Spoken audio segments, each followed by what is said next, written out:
আপ্রিতকে দেখতেই ঘাবড়ে গেল অনামিকা। দুরু দুরু করে কাঁপতে লাগলো তার বুকটা। লাগবে না অনামিকা, যাও রেডি হও। তাহলে আমিও রেডি হয়ে আসি ফুপি। যাও। ভয়ে ভয়ে রুমে চলে গেল অনামিকা। দাঁতে দাঁত চাপলো আফ্রিদ। অনামিকা জাহান্নামে গেলে তার কি, যেখানে ইচ্ছে সেখানে যাক, যার সাথে ইচ্ছা তার সাথে যাক। ব্রেকফাস্ট না করে বেরিয়ে গেল, কিন্তু স্বস্তি পেল না। কেন এমন হচ্ছে আফ্রিদ জানে না, তবে বুঝতে পারলো নিশানের সাথে অনামিকাকে সহ্য হয় না। কেন হয় না তাও আফ্রিদের জানা নেই। চুলোয় যাক আনারকলি। আজও তার মাতাল হওয়ার সুযোগ নিয়েছে মেয়েটা। দেখলে মনে হয় যে ভাজা মাছটা উল্টে খেতে জানে না, কিন্তু ঠিকই তার নেশার সুযোগ নেয়। মেরে ফেলতে ইচ্ছে করছে মেয়েটাকে। আফরা আর মীরা কলেজ যাওয়ার জন্য রেডি হয়ে নিচে এলো। আফরা গাড়িতে বসতেই ড্রাইভার ডোর অফ করে সিটে বসে গাড়ি স্টার্ট দিতে চেঁচিয়ে উঠল মীরা। আমি না উঠতে গাড়ি স্টার্ট দিচ্ছেন কেন? বড় ম্যাডামের আদেশ, আফরা মামুনি ছাড়া এই গাড়িতে আর কেউ চড়তে পারবে না। হোয়াট? পাত্তা না দিয়ে গাড়ি নিয়ে চলে গেল ড্রাইভার। বকতে লাগলো মীরা। তার মানে এখন থেকে সে বাসার গাড়ি ইউজ করতে পারবে না? But why? এই বাড়ির বউ হয়ে ছাড়বই আমি। স্বপ্ন দেখতে থাকো। উপরের দিকে তাকাতে দেখলেন মাহরিন চৌধুরীর মুখে বাঁকা হাসি। ভীষণ রাগ হলো মীরার। মেরে ফেলতে ইচ্ছে করছে মহিলাকে। অনামিকাকে ডাক্তারের কাছে নিয়ে গেল নিশান। দূর থেকে দৃশ্যটি দেখলো আফ্রিদ। ব্যাপারটা ভালো লাগলো না। জাহান নামে যাক ওই আনারকলি, তাতে তার কি?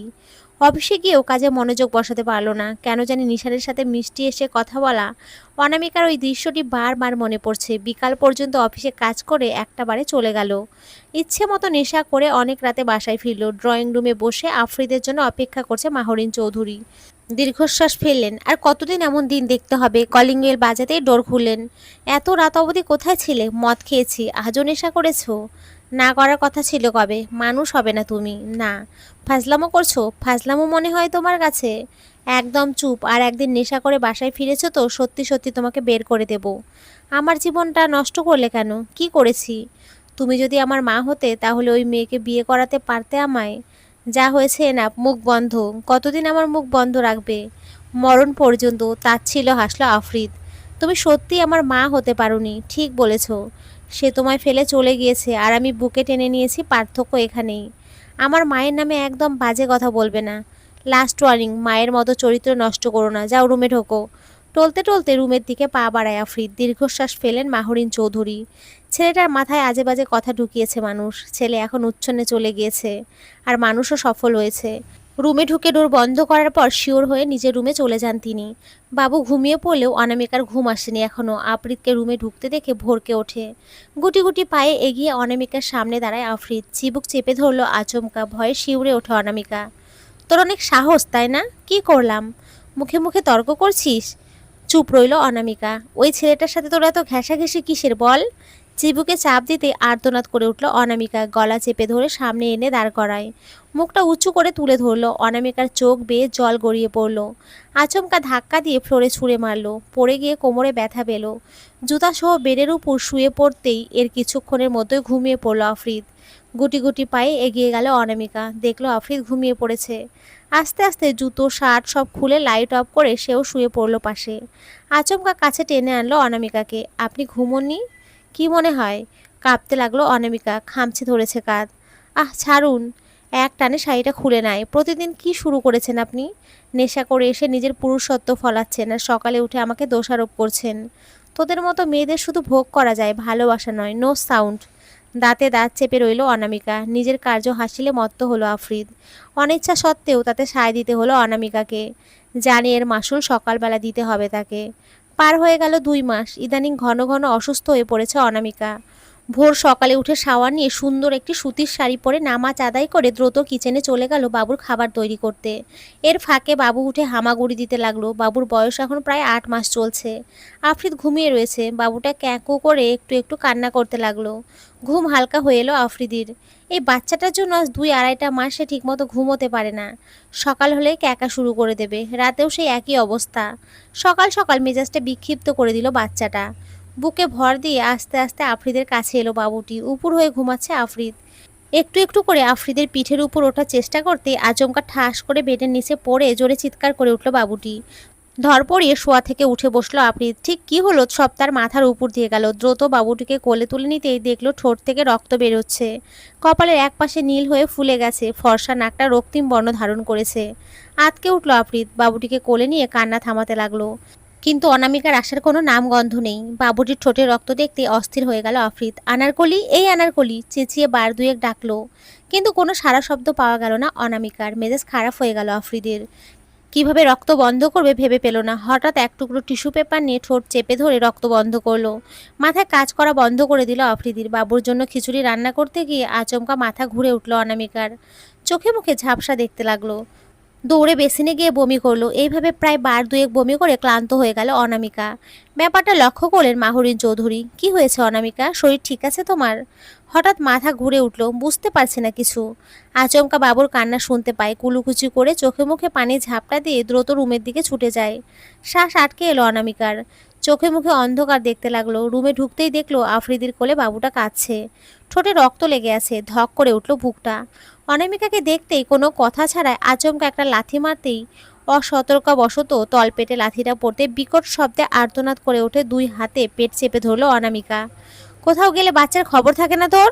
শ্বাস আটকে রইল অনামিকা। এক হাতে চুল চেপে টেনে ধরে তুলে কষিয়ে একটা থাপ্পড় মারল। এরপর বা গালে আরও একটা থাপ্পড় মারতেই দেয়ালের সাথে মাথায় আঘাত পেতেই মুহূর্তেই সেন্সলেস হয়ে গেল অনামিকা। রাগে যেতে কাঁপতে লাগলো আফ্রিদ। কার না কার পাপ আমার গলায় ঝুলিয়ে দিয়েছে, এখন বাচ্চার খবর রাখে না। সেন্সলেস অনামিকাকে আরও একটা লাথি মারল। বাবুটির কান্নার বেগ বাড়ল।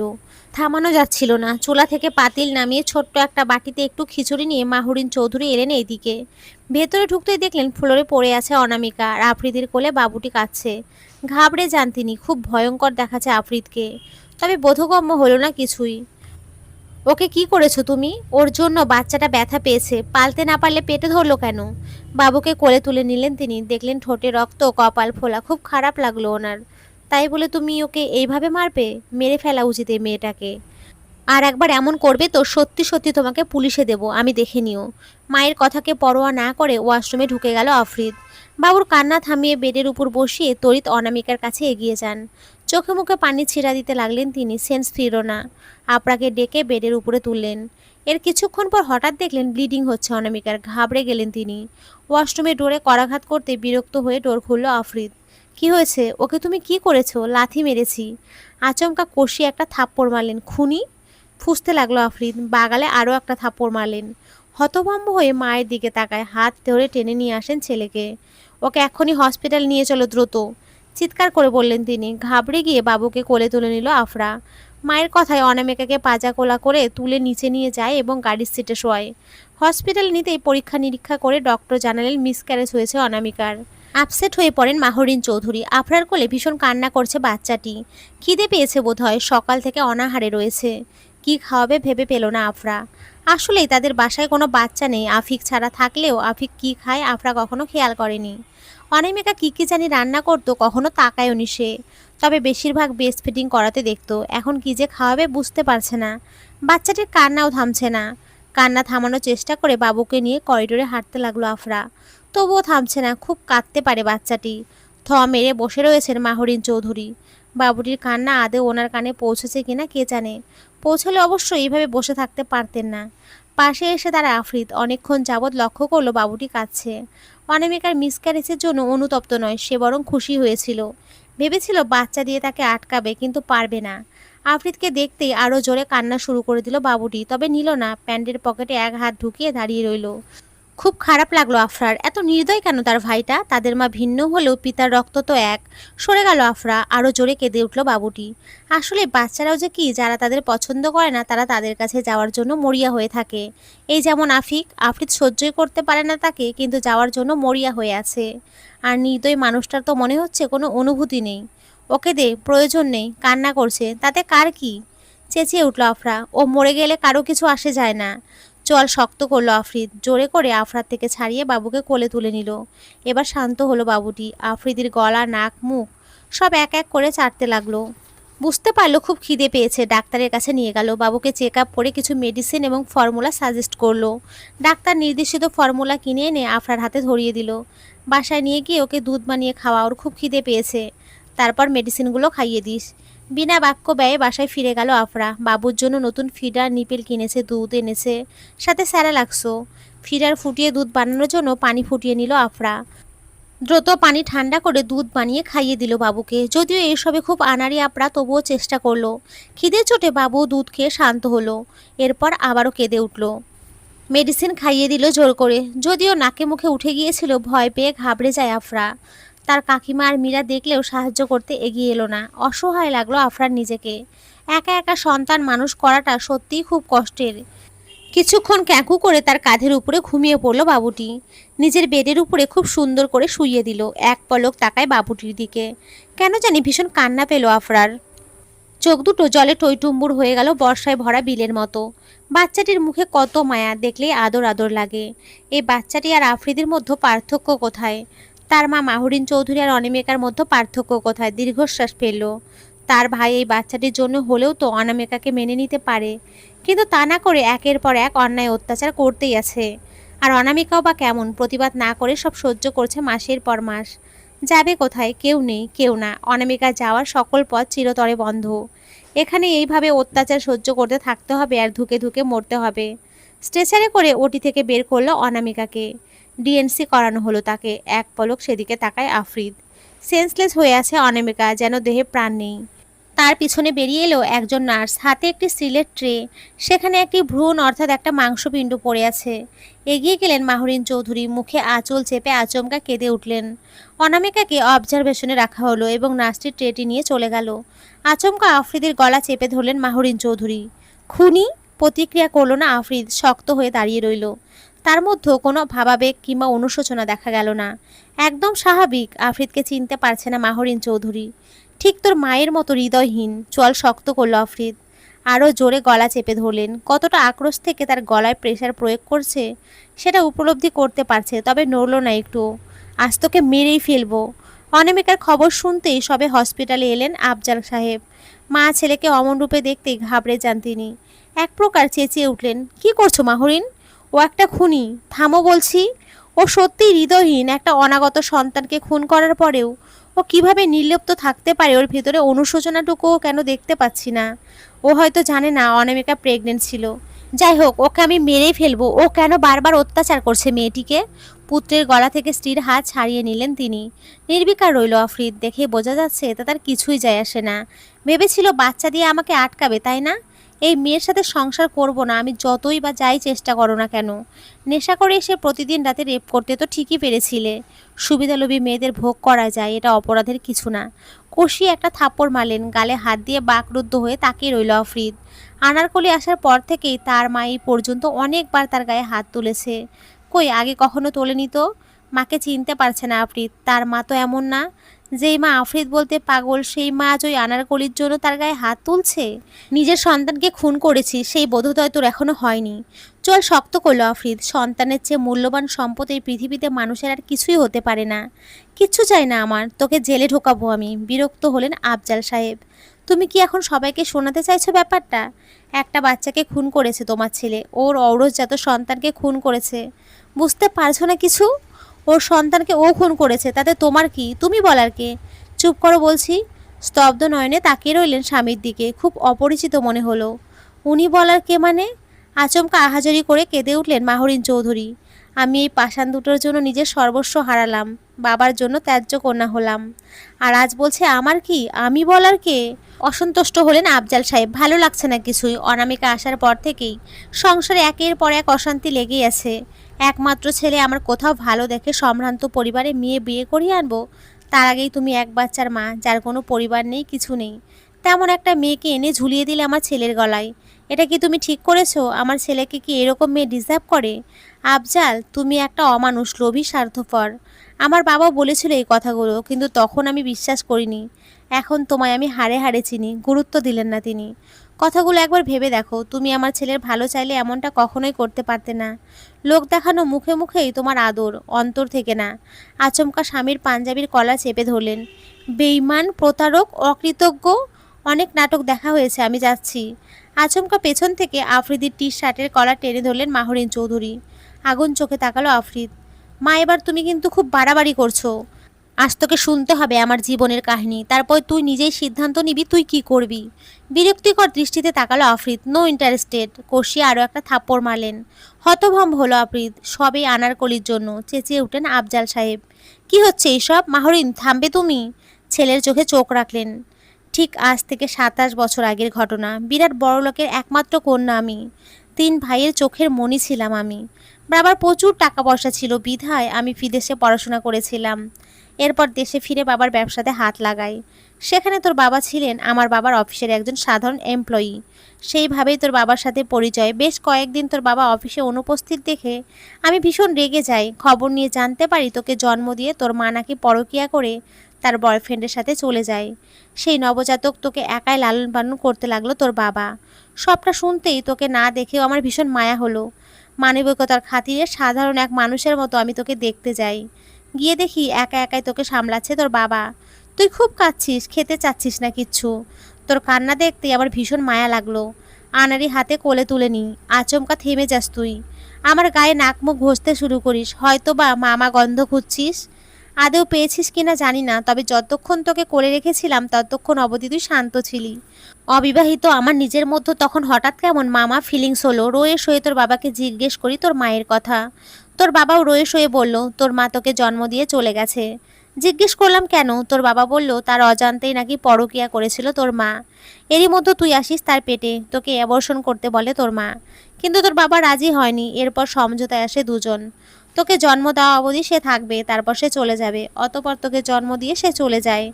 এক নাগারে কথাগুলো বলে থামলেন মাহরিন চৌধুরী। নির্বিকার রইল আফ্রিদ, যেন কোনো কথায় তার কানে প্রবেশ করছে না। বিরক্ত বোধ করলেন। আফজাল সাহেব ফের মাহরিন চৌধুরীকে বলতে লাগলেন, এরপর তোর বাবা একাই তোকে লালন পালন করতে লাগলো। তোর দাদা দাদি কাকা ফুফু থাকলেও তারা ছিল গ্রামে। কেউ তোকে একটাবারের জন্য দেখতে আসেনি তোর মায়ের কার্যকলাপে। তোকে দেখে ভীষণ মায়া লেগে যাওয়ায় আমি তোর বাবার কাছে তোকে নিয়ে আসার আবদার করি। কিন্তু তোর পাষাণ বাবা দিল না তার দাম্ভিকতার জন্য। মানুষটার মধ্যে ভীষণ অহংকার, ঠিক তোর মতো। এরপর নিরাশ হয়ে আমি চলে যাই। সারা রাত ঘুমোতে পারিনি, ছটপট করেছিলাম তোর জন্য। বারবার তোর কান্নামাখা মুখটা মনে পড়ছিল। আর যেন তোর কান্নার সুর আমার কানে পৌঁছাচ্ছিল। ভুলতে পারছিলাম না তোকে। রাতে আবারও আসি একা, কিন্তু কেউ জানে না। বাইরে থেকে তোর কান্নার শব্দ শুনি খুব মায়া লাগে। একবার ভাবি আসবো, আবার বলি থাক, কি দরকার, আমি কে। এরপর ভোর রাতে বাসায় ফিরে যাই। পরের দিন আবার আসি, কিন্তু তোর বাবা তোকে দেবে না এবং নানান অজুহাত দেখালো। এরপর একদিন আচমকা আমি জানতে পারি তোর বাবা তোকে এতিমখানায় দিয়ে গ্রামে তার বাবা মার কাছে চলে যায় এবং বিয়ে ঠিক করে তোর দাদা দাদি। সঙ্গে সঙ্গে আমি তোকে উদ্ধার করে নিয়ে আসি। আমার বাবা তোকে দেখে রাগ করলেও পরে চুপ হয়ে যান। এরপর কিভাবে যেন তোর বাবা জানতে পারে আমি তোকে নিয়ে এসেছি। তারপর তোকে আমার থেকে নিয়ে যাওয়ার জন্য কথা কাটাকাটি করে। কোনো উপায়ান্তর না পেয়ে লাজ লজ্জা সব বিসর্জন দিয়ে অবিবাহিত হয়েও আমি এক বাচ্চার পিতা তোর বাবাকে বিয়ের প্রস্তাব দিই। সঙ্গে সঙ্গে তোর বাবা রাজি হয়ে যায়। এত সহজে রাজি হতেই আমি অবাক হই, কিন্তু আমি তখনও বুঝতে পারিনি লোকটার মধ্যে আমার প্রপার্টির লোভ কাজ করছিল। বাবাকে জানাই, বাবা সোজা নিষেধ করেন এবং তোকে দিয়ে দিতে বলে। ততদিন তোর উপরে আমার আরও মায়া জন্মে যায়। নিজেকে তোর মা ভাবতে শুরু করি। আমি দিতে পারছিলাম না তোকে। বাবার অবাধ্য হয়ে তোর বাবাকে বিয়ে করে আমার বাবার সামনে দাঁড়াই। কোনো ভাবনা চিন্তা ছাড়া সাথে সাথেই বাবা ত্যায্য কন্যা ঘোষণা করলেন আমাকে। শুধু তোর জন্য আমি ত্যায্য কন্যা হলাম। বাবার মৃত্যুর পর আমাকে এক পলক দেখতে দেওয়া হয়নি। যেই তোর জন্য আমি ত্যায্য হলাম, সেই তোর কাছে কি মা হয়ে আমি কিছু আবদার করতে পারি না? যেই তোর জন্য আমি ত্যায্য হলাম, সেই তুই কি পারিস না আমার একটু সম্মান রাখতে? তাহলে কি আমার বাবার কথাগুলো সত্যি হলো? নীরব হয়ে মায়ের চোখের দিকে তাকিয়ে রইল আফ্রিদ। চোখের জল বুকে ভেসে যাচ্ছে ওনার। এরপর যা হওয়ার হলো, সব কিছু হাতছাড়া হয়ে যায়। অফিস থেকে বাদ পড়ে যায় আমি। এরপর অসহায় হয়ে পড়ি। তোর বাবা তখন তাচ্ছিল্য করলো আমাকে। সাপোর্ট তো থাক দূরের কথা, মানুষটার মধ্যে কোনো অনুগ্রহ দেখলাম না। আপসেট হয়ে না পড়ে আমি নিজের মেরুদণ্ড সোজা রাখি। অনেক কষ্টে নিজেকে সামলাই। বাবা ত্যায্য করলেও মা আমার সাথে গোপনে সম্পর্ক রেখেছিলেন। মা সাহস যোগান আমাকে। এরপর মা এবং নানির বেশ কিছু গয়না এবং ওনাদের দুজনের বেশ কিছু সম্পত্তি মা বিক্রি করে কিছু টাকা লোন নিয়ে আমিও একটা ব্যবসা দাঁড় করাই। যেহেতু বিজনেস সম্পর্কে আমার ভালোই অভিজ্ঞতা ছিল, তাই সমস্যা হয়নি। তোকে বুকে রেখে আমিও আমার বাবাকে দেখিয়ে দিয়েছিলাম আমি সব পারি। তোকে নিয়ে আমি অনেক সংগ্রাম করেছি, নিজের সাথে, মানুষের সাথে, আমার বাবার পরিবারের সাথে। আস্তে আস্তে আপনার বিজনেস ভালো চলে। ছোটোখাটো একটা বাড়ি করি। তোর বাবাও আচমকা তার মা বোন কাকা কাকি সবাইকে নিয়ে আসে আমার বাসায়। এরপর যৌথভাবে থাকতে শুরু করে। তোর কদর হয়, কিন্তু সেটা ছিল লোক দেখানো। বিয়ের 10 বছর পর হুট করে আমার পেটে আসে আফরা। তোর বাবা আমার মেয়েকে মেনে নিতে পারেনি প্রপার্টিতে ভাগ বন্টন হবে বলে, অথচ সব আমার একার কষ্টের। তোর বাবার কানাকড়িও নেই তাতে। আফরাকে অ্যাবর্শন করতে বলেছিল তোর বাবা, কিন্তু আমি করিনি। আমার মেয়ে আজও জানে না তার বাবা কতটা নিকৃষ্ট। দাঁত কিরমির করলেন আফজাল সাহেব। পুরনো কাসুন্দি ঘাটার মানে কি? আমার ছেলেকে আমার বিরোধী করে তুলছো তুমি এবং তোমার পরিবার, তাহলে আমি ঘাটবো না? তুমি যে কাজ করছো, এমনটা করলে সব সন্তানই বাবা মায়ের বিরুদ্ধে যাবে। ও আচ্ছা, পরকীয়া করার সময় 3 বাচ্চার মাকেও সুন্দরী লাগে, আর বিয়ের সময় কালো গরিব বয়স্ক বিধবা ডিভোর্সি ধর্ষিতা কিংবা 1 বাচ্চার মাকে অসুন্দরী লাগে, তাই না? শোনো, ইসলাম ধর্মে বিয়ে করা সুন্নত, তা না হলে কোনো পুরুষই বিয়ে করতো না। পতিতালয়ে নারী বিক্রি হয়, পুরুষ না। পতিতালয়ে কিন্তু সেই নারীকে কেনার জন্য পুরুষ মানুষই যায়, কোনো ফেরেস্তা নয়। তাই নারীকে ছোট করে নিজেকে বড় মনে করে ভুল করো না। আগুন চোখে তাকালো আফজাল সাহেব। মুখ সামলে কথা বলো মাহুরিন। আমার খেয়ে আমার পরে দিনের পর দিন আমার বাড়িতে 14 গোষ্ঠী শুদ্ধ থেকে আবার আমাকে বলছো চুপ থাকতে? মহান ভাবছো নিজেকে? তোমার মতো কুকুর ভিখারিকে দয়া করে নিজের জীবন নষ্ট করেছি। নিজেকে কখনো মহান ভাবার প্রশ্ন হয়নি, বরং নিকৃষ্ট মনে হচ্ছে এখন। আমার বাবার কথাগুলো সত্য, অকৃতজ্ঞ লোভী মানুষ। চোয়াল শক্ত করলেন আফজাল সাহেব। তুমিও স্ত্রীর মূল্য বুঝছো না, তাই না? আগুন চোখে তাকালেন। হ্যাঁ, স্ত্রীর মূল্য ঠিক ওই দিনই বুঝবে যেদিন স্ত্রী ছাড়া সেবা করার মতো আর কেউ থাকবে না। আর যাদের জন্য নিজের স্ত্রীকে কষ্ট দিচ্ছ, তোমার বাবা ছেলে মেয়ে, মনে রেখো একদিন তারা নিজেদের সংসার নিয়ে ব্যস্ত থাকবে, তোমাদেরকে অনুগ্রহ করবে না। এখনো সময় আছে, শুধরাও। চুপ করো বলছি, স্ট্যাচুর মতো রইল আফরিদ। তুমি কি এখন তোমার মায়ের কথায় গলে যাবে? তোমার কিন্তু সুন্দর একটা ফিউচার আছে। নিশান আর আফরা এসে দাঁড়ালো। প্রায় অনেকক্ষণ হলো, কিন্তু কেউ টের পেল না। বাবার দিকে ঘৃণা মিশ্রিত চাহনি নিক্ষেপ করলো আফরা। ঠিকই তো, মীরাকে আদর করে, আর তার বেলায় তার বাবা এমন কেন? মানেটা আজ বুঝতে পারলো। তোমার উপর আমার খুব রাগ হচ্ছে ফুফি। কেন? দাদুভাই তোমার সাথে সম্পর্ক নষ্ট করলেও আমরা কিন্তু রেখেছি। একবার তুমি আমাকে ভরসা করতে পারলে না? জিজ্ঞাসু দৃষ্টিতে তাকালেন। অনামিকার কথা বললে আমি কি তোমায় হেল্প করতাম না? আরে তুমি তো পরের ছেলে। আমি নিজের ছেলের কাছে একটা আবদার রেখেছিলাম, ভেবেছিলাম রাখবে, কিন্তু সে যে আমায় এইভাবে নিরাশ করবে কখনো ভাবতেও পারিনি। পর তো তাকে বলে যাকে আপন করার পরেও আপন হয় না। তুমি এখনো বুঝতে পারোনি তুমি কাকে আপন ভেবেছো। তাচ্ছিল্য করলো নিশান। চোয়াল শক্ত করলো আফরিদ। মুখ সামলে কথা বল। একমাত্র তোমার জন্য আমার ফুপি ত্যায্য কন্যা হয়েছে। তোমার জন্য আমার ফুপি আমাদের বাড়িতে পা রাখতে পারে না। সন্তান হয়ে কখনো ওই মানুষটার মনের কষ্টগুলো উপলব্ধি করার চেষ্টা করেছো? শোনো, জন্ম দিলেই বাবা মা হওয়া যায় না। বুকের মধ্যে যে শেষ অবধি আগলে রাখে তাদেরই বাবা মা বলে। হাত মুষ্টিবদ্ধ করলো আফরিদ। তোমার সকল আত্মত্যাগ অপাত্রে দান করেছো ফুপি, পরপরই থাকে, কখনো আপন হয় না। বাই দ্য ওয়ে, ওদের ডিভোর্সের ব্যবস্থা করো। আমি আফিকের দায়িত্ব নিতে চাই, আর আমার পরিবারকে মানানোর দায়িত্ব আমার। চল শক্ত করলো আফরিদ।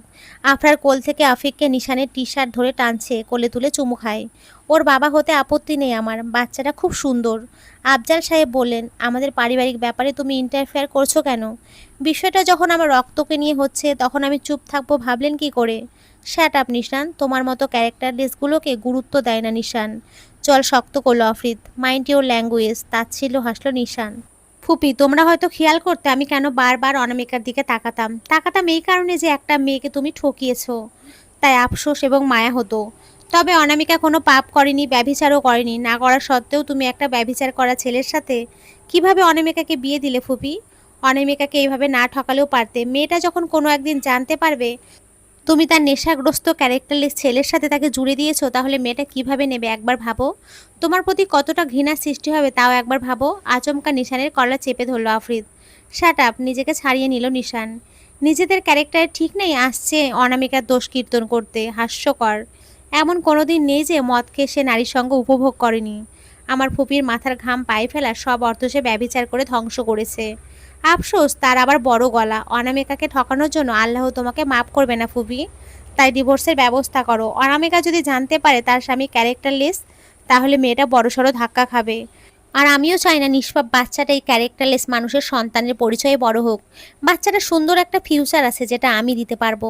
তাচ্ছিল্য করলো আফরা। কিছু কিছু পুরুষ ভালো ভাই, ভালো বাবা হতে পারলেও কখনো ভালো স্বামী হতে পারে না। আবার কিছু কিছু পুরুষ ভালো সন্তান হলেও ভালো বাবা হতে পারে না। আফরার দিকে তাকায় সবাই। যাদের উদ্দেশ্য বলেছে কথাগুলো তারা ঠিকই বুঝতে পেরেছে। এতদিনে আমি বুঝতে পেরেছি তোর মা খারাপ নয়, কারণ একজন নারী কখনো শুরুতে চরিত্রহীন হয় না। খোঁজ নিলে দেখতে পাওয়া যাবে একজন নারী চরিত্রহীন হওয়ার পেছনে পুরুষই দায়ী। আর নারী কখনো নিজের চরিত্র কিংবা সতীত্ব নষ্ট হতে দিতে চায় না। যদিও দেয় সেটা কোনো কাপুরুষের জন্য। তবে তোর মা চলে গিয়ে ঠিকই করেছে, একদম বেঁচে গিয়েছে। মাঝে বোকার মতো ফেঁসে গেলাম আমি, ওই যে মায়া দেখাতে গিয়ে। চোয়াল শক্ত করলো আফরিদ। আফজাল সাহেবের চোখ মুখ দিয়ে আগুনের লাভা বের হচ্ছে। তাচ্ছিল্য করলেন মাহরিন চৌধুরী। আমার বাবা ঠিক বলেছিল, একদিন তুই বুঝবি কার হাত ধরেছিস। আজ বাবাকে বলতে ইচ্ছে হয়, আমি বুঝেছি বাবা, তোমার অবাধ্য হওয়াটা ঠিক হয়নি। কোনো সন্তানেরই উচিত না তার বাবা মায়ের বিরুদ্ধে যাওয়া। না পেলাম স্বামী, না পেলাম সন্তান, না পেলাম সংসার, না পেলাম কারোর সাপোর্ট, আর না পেলাম সুখ, না পেলাম শান্তি, আর না পেলাম শ্বশুরবাড়ি। সবই ওই আর সতে আটকে গেল, ধরা দিল না জীবন নামক জতে। তাচ্ছিল্য করলো আফরা। অনেক হয়েছে মা, এবার এখান থেকে চলো। আজকের পর এদের সাথে আমার কোনো সম্পর্ক নেই। যদি তুমি রাখো তাহলে তোমার সাথেও নেই। মাকে টেনে নিয়ে চলে গেল আফরা। ঘৃণা হচ্ছে তার বাবা ভাইয়ের উপরে। এত নিকৃষ্ট কেন মানুষ। আফরিদকে দেখতেই কোলে যাওয়ার জন্য কেঁদে উঠল আফিক। কিছুতেই থাকবে না নিশানের কোলে। আফিকের দিকে তাকায় আফরিদ। তার কোলে আসার জন্য এক প্রকার ঝাঁপ দেওয়ার মতো অবস্থা। ভাবলেশীন হয়ে আফিকের দিকে তাকিয়ে রইল আফরিদ। আচ্ছা, তার সন্তানটা জন্ম নিলে ঠিক এই বাবুটির মতোই করতো, তাই না? আচ্ছা, আনারকলি কি তার অত্যাচার সহ্য করে তার সন্তানকে নিয়ে তার কাছে আজীবন থাকতো, নাকি তার সন্তানকে নিয়ে অন্য কারো কাছে বিয়ে বসে যেত? ঠিক এই বাচ্চাটির মতো। প্রত্যুত্তর মেলে না, বিড়বিড় করে বলল, যা হয়েছে ভালোর জন্য হয়েছে। আমি চাই না আমার সন্তানকে কেউ করুণা প্রদর্শন করুক। বাবুটুকে নিয়ে চলে গেল নিশান। বিরক্ত লাগছে আফজাল সাহেবের। তোমাকে বলেছিলাম সব প্রপার্টি নিজের নামে লিখে নিতে, নিয়েছো? কেন? আমার তো মনে হচ্ছে মাহরিন তোমায় আর কিচ্ছু দেবে না, সব আফরাকে দিয়ে দেবে। আফরা কি তোমার সন্তান না? আগুন চোখে তাকালেন আফজাল সাহেব। অনেক তো চেষ্টা করলাম, কিন্তু কোনো লাভ হলো না মা। এখন কি করা যায় বলো তো? আমাদের উদ্দেশ্য প্রপার্টিগুলো পাওয়া, আফরিদকে নয়। আফরিদকে পেলেই তো সব প্রপার্টি পাবো। না, আফরিদের নামে কিছুই দেয়নি মাহরিন চৌধুরী। কি বললে? হ্যাঁ। তাহলে কার নামে? আর এইসবের মালিককে? মাহরিন চৌধুরী চালাকি করে সব নিজের নামে করেছে। আফরিদের নামে কিছুই নেই, ব্যাংক ব্যালেন্সও না। কিভাবে জানলে? বাঁকা হাসলেন মোর্শেদা খাতুন। বড্ড শেয়ানা এই মহিলা। এখন তো আমার মনে হচ্ছে সব ওই আফরা আর অনামিকার নামে দেবে। বলো কি? হ্যাঁ। আফরিদের প্রতি কোনো ইন্টারেস্ট নেই আমার, শুধু ওই প্রপার্টিগুলো দরকার। আমাদের অনেক বড়লোক হওয়া লাগবে মা, একটা বিলাসবহুল জীবন কাটাতে চাই। শোন। বলো। মেয়ের কানে কানে বাতিল দিলেন সব। চলো চল। জ্ঞান ফিরতে আফিককে জড়িয়ে ধরে খুব কান্না করলো অনামিকা। আফরিদের প্রতি তীব্র ঘৃণার সৃষ্টি হলো। জড় পদার্থের মতন বসে রইল মাহরিন চৌধুরী। আপরা বুঝতে পারলো তার মায়ের মনের মধ্যে ঝড় বইছে। একটা স্লিপিং মেডিসিন খাইয়ে দিতে ঘুমিয়ে পড়লেন তিনি। আস্তে আস্তে রাত নামে। হসপিটালে জনমানবের ভিড় কমে। একাই করিডোরে বসে রইল আফরা। আফরিদ আর এলো না। নিশানের কল আসতেই একটু আগে ফিরে গেল সে। যাওয়ার সময় বলে গেছে সকালে আবার আসবে। বাবুটা ঘুমিয়েছে মাহরিন চৌধুরীর সাথে। ডাবল বেড হওয়ায় তিনি অন্য একটা বেডে ঘুমিয়ে আছেন বাবুকে নিয়ে। তাদের এক পলক দেখে এলো, একটু হেলান দিয়ে বসতেই চোখ জোড়া লেগে এলো আফরার। খুব ঘুম কাতুরে মেয়ে সে। রাত 11টার পর সে জেগে থাকতে খুব কষ্ট হয় তার। অনামিকার ঘুম আসছিল না, তলপেটে ভীষণ ব্যথা করছে। নিজে নিজে উঠে রডটা ধরে ওয়াশরুমে গেল। কিছুক্ষণ বাদে ফিরে এসে শুয়ে পড়ল। দেখলো রক্ত জমাট বেঁধে গেছে স্যালাইনের নলে। সুইচ বাড়িয়ে রক্তগুলো ক্লিন করে নিয়মিত করে দিল। দু চোখ বুজে শুয়ে রইল একটু কাত হয়ে। আচমকা মাহরিন চৌধুরীকে ধরপড় করতে শুনতে পেল। কেমন করে যেন গোঙাচ্ছে। চট করে পাশ ফিরতেই দেখল মীরা বালিশ চাপা দিয়েছে আর মোর্শেদা খাতুন পা চেপে ধরে রেখেছেন। সারা শরীর কেঁপে উঠল অনামিকার। চিৎকার করার শক্তি হারিয়ে ফেলল। কিভাবে রক্ষা করবে মাহরিন চৌধুরীকে ভেবে পেল না। আচমকা হাত থেকে স্যালাইনের নলটা টান দিয়ে খুলে রড দিয়ে মীরার মাথায় পেছনে আঘাত করতেই চিৎকার করে উঠে ফ্লোরে পড়ে গেল। বাবুটি আর মীরার চিৎকারে ঘুম ভেঙে ছুটে আসে আফরা। দেখল তার কাকিমা অনামিকার মুখে বালিশ চাপা দিচ্ছে। হিতাহিত জ্ঞান হারিয়ে ফেলল আফরা। রডটা হাতে নিয়ে মোর্শেদা খাতুনের মাথায় আঘাত করতে আর্তনাদ করে উঠলেন তিনি। পেছন ফিরতেই দেখলেন রড হাতে দাঁড়িয়ে আছে আফরা।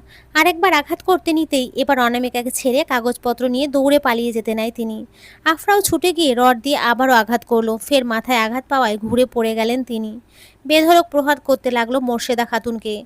আঘাতের যন্ত্রণা সহ্য করতে না পেরে তিনিও সেন্সলেস হয়ে গেলেন। চিৎকার করতে লাগলো মীরা। তাকেও ইচ্ছে মতো প্রহার করলো আফরা। বাবুকে কোলে তুলে নেয় অনামিকা। তার সারা শরীর কাঁপছে। মাহরিন চৌধুরী সেন্সলেস হয়ে আছে নাকি মারা গেছেন বোঝা গেল না। মায়ের দিকে এক পলক তাকিয়ে মোর্শেদা খাতুনের হাত থেকে দ্রুত কাগজপত্রগুলো উদ্ধার করল আফরা। দেখলো সেখানে টিপসই নেয়া, যা বোঝার বুঝে নিল। দ্রুত মায়ের কাছে গেল, কিন্তু ওনার কোনো সাড়া শব্দ পাওয়া যাচ্ছে না। দিকবিদিক শূন্য হয়ে দ্রুত একজন ডাক্তার ডেকে আনলো, নিশানকে কল করে দ্রুত আসতে বলল। সে আসতেই মা মেয়ের সব কুকর্মের কথা জানালো। সব শুনে পুলিশকে কল করে ডেকে আনলো এবং সব জানালো।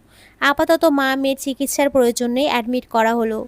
সুস্থ হলে কারাগারে বন্দি করা হবে। এলোমেলো পায়ে রাস্তায় হাঁটতে লাগলো আফরিদ। বাসায় ফিরতে ইচ্ছে করছে না তার, কেন জানি মনটা বিষণ্ণ হয়ে আছে। তার ভালো লাগছে না কিছুই। নেশা করে বেশ রাতে বাসায় ফিরল সে। ফ্রেশ না হয়ে শুয়ে পড়ল। দুই চোখ বুঝতে আকস্মিক অনামিকার ভয়ার্ত মুখখানি ভেসে উঠল। এই বুঝি ভয়ে কেঁদে দেবে মেয়েটা। ইস, তখন কি সুন্দর লাগে মুখটা। চিকন চিকন ঠোঁট দুটো তখন ফাঁক হয়ে কি সুন্দর করে কাঁপতে থাকে। আচ্ছা, সুন্দরী মেয়েরা ভয় পেলেও বুঝে তাদের সুন্দর লাগে? আসলেই লাগে।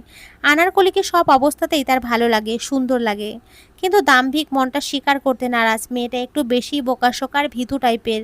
বাম পাশ ফিরলে জায়গাটা খালি। কাল রাতেও তো অনামিকা এখানেই ঘুমিয়েছিল।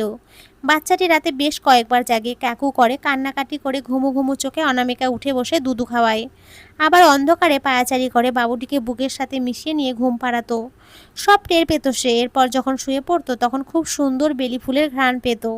আজ কেমন জানি ধুধু সমুদ্র তীরের মতো খালি খালি লাগছে পুরো রুম, পুরো বাড়ি আর সব কিছু। প্রতি রাতে মেয়েটাকে কাছে টানার একটা অভ্যাস হয়ে গিয়েছে তার। কিন্তু আজ তো নেই। খুব খারাপ লাগছে আফ্রিদির। অনামিকার সঙ্গকে ফিল করছে। বুকের মধ্যে যন্ত্রণা নিয়ে কিছুক্ষণ পর ঘুমিয়ে পড়ল। ঘুমের ঘোরে নড়ে চড়ে উঠে অস্পষ্ট স্বরে ঘুমিয়ে উঠল।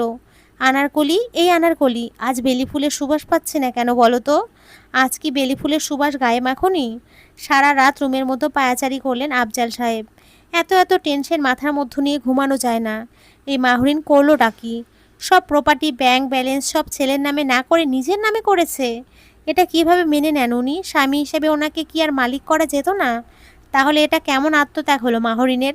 আজে বাজে চিন্তা ভাবনায় মশগুল হলেন। ওদিকে ছেলেটাও বেকুপের মতো কাজ করে বসলো। কোথায় মায়ের মন জুগিয়ে সব নিজের করে নেবে তা না, দিল আরও একটা প্যাঁচ লাগিয়ে। অনামিকার একটা ব্যবস্থা করতে হবে। অনামিকা মেয়েটা অসহায়ত্ব দেখে এবারও নিশ্চয়ই মাহরিন গলে যাবে। সেটা তো হতে দেয়া যাবে না। অনামিকা আর তার ছেলেকে সরানোর ব্যবস্থা এক্ষুনি করতে হবে। আপরা কিংবা অনামিকা কাউকেই প্রপার্টির মালিক করা যাবে না। সকালে বাদী হয়ে আপরা এবং নিশান হত্যার চেষ্টা এবং প্রপার্টির আত্মসাতের মামলা করলো মা মেয়ের জন্য। সাথে আফজাল সাহেবকেও বিবাদী করলো। থানা থেকে এসে মনমরা হয়ে বসে রইল আফরা। এক পলক তাকায় নিশান। হঠাৎ তার জরুরি কল আসে। রিসিভ করে কথা বলে নিল। চিন্তিত দেখালো নিশানকে। কোনো সমস্যা? কার ফোন ছিল? ব্যবসায়িক কাজে দুবাই গিয়েছিল বাবা, হঠাৎ নাকি অসুস্থ হয়ে পড়েছেন। তো এখন হসপিটালে অ্যাডমিট আছে বাবা, আমাকে এখনই যেতে হবে আপরা। আচ্ছা যাও, সাবধানে থাকিস। মাকে বলে যাব তোদের দেখাশোনা করতে। সায় দিয়ে মলিন মুখে বসে রইল আফরা। তার মা অসুস্থ হয়ে পড়েছে। আকস্মিক এমনটা হবে ভাবতে পারিনি। ভয় পেয়ে ছোটোখাটো স্ট্রোক করে বসেছেন। দীর্ঘশ্বাস ফেল আফরা। চোখ জোড়া জলে টইটুম্বুর হলো। গোপনে মুছে নিল তা। বাসায় যা। মাথা তুলে তাকায় আফরা। প্রয়োজন নেই, যেতে বলেছি। বসা থেকে উঠে যায় আপরা। মায়ের কেবিনে যায় আফরিদ। ঘুমিয়ে আছেন তিনি।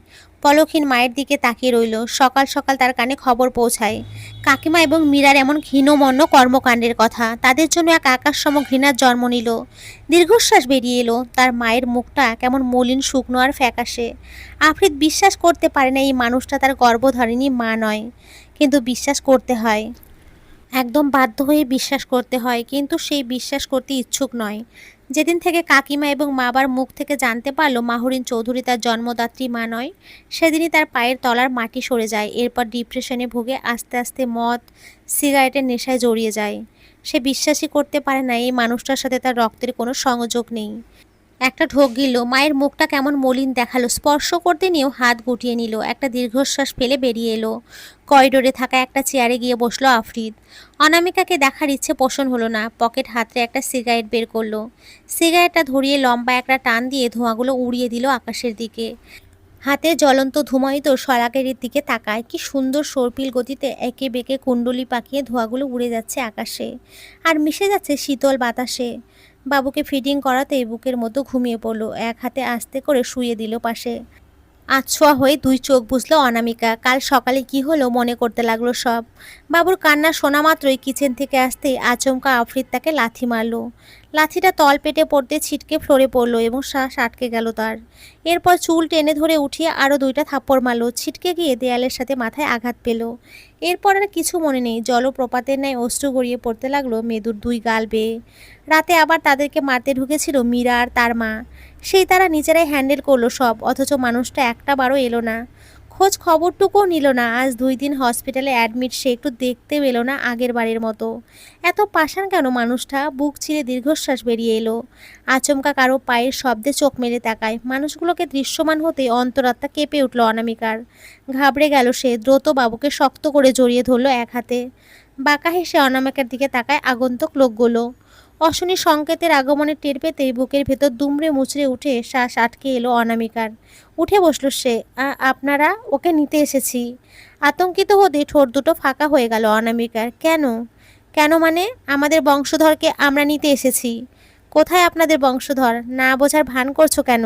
প্রায় 4-5 জন মানুষ এসেছে জামশেদ জোয়ারদারের সাথে। সবাইকে চেনে অনামিকা। ভয়ে গুটিসুটি হয়ে কাঁপতে লাগলো। যখন আপনাদের কাছে বাচ্চাটির জন্ম পরিচয় স্বীকৃতি চেয়েছিলাম, তখন উল্টো পাল্টা চরিত্রের অপবাদ দিয়েছিলেন আর আমাকে লোভী বলেও সাব্যস্ত করেছিলেন। এরপর আরও নানান কথা। এখন ওকে কিভাবে আপনাদের বংশধর বলে দাবি করছেন? জোয়ার শক্ত করলেন জোয়ারদার সাহেব। জায়ান বলল, আব্বাজান এত কথা কিসের? এই মেয়েটার সাথে আমরা যেই উদ্দেশ্য এসেছি সেটা হলেই চলে যাওয়ার কথা। এত কথা বলে সময় নষ্ট করার তো কোনো মানেই হয় না। কিসের উদ্দেশ্য এসেছে তোমরা? ফিচেল হাসলো জোভান। এগিয়ে যায় অনামিকার দিকে। বাবুকে আরও শক্ত করে জড়িয়ে ধরলো অনামিকা। ওকে একদম ছোবে না। কি করবে তুমি? ভ্রু নাচালো জোভান। একদম ভালো হবে না। চোয়াল শক্ত করে জোহান এসে আচমকা টান দিয়ে আফিকে কোলে তুলে নিতে চেঁচিয়ে উঠল অনামিকা। আমার বাচ্চাকে ছাড়ো বলছি। আমি কিছুতেই দেব না ওকে। তোমাদের সাথে কোনো সম্পর্ক নেই আমাদের। ও তোমাদের কেউ না। ছাড়ো আমার বাচ্চাকে। শুনল না, বরং জোরপূর্বক অনামিকার হাত থেকে ছাড়িয়ে নিল আফিককে। জেগে উঠে ভয় পেয়ে চিৎকার করে কান্না করতে লাগলো আফিক।